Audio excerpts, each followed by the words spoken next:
Jean Curlin, Deputy Head, United Nations Ozone Action, UN Environment. What is the role of the United Nations Environment in fighting the problem of climate change and ozone depletion?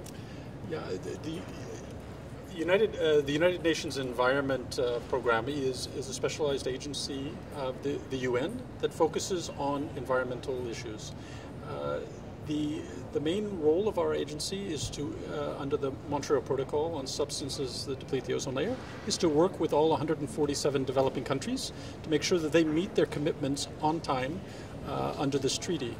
And in October of 2016, the Kigali Amendment to the Montreal Protocol was signed by all participating countries, and now the HFCs are being controlled under the Montreal Protocol through a phase-down process.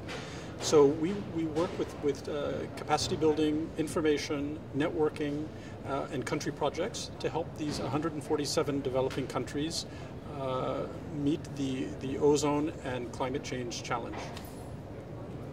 Could you tell us what is the basis for the fruitful cooperation in training and information that runs between the United Nations Environment and Centro Studi Galileo? The United Nations Environment, through the Ozone Action Program, has had long-standing cooperation with Centro Studi Galileo for more than a decade, and this builds on the expertise of the Centro for training of technicians, for certification, for information, for conferences like the 17th European Conference that we're attending here today.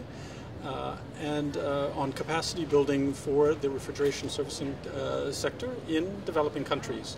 And the Centro Studi Galileo and UN Environment have worked closely with countries ranging from China, where they're bringing technicians from the training schools to learn the practices, the European practices for handling of alternative refrigerants, to Bahrain, where they're developing new F-gas regulations based on a national model that will include training, certification, and standards related to the new low GWP alternative technologies.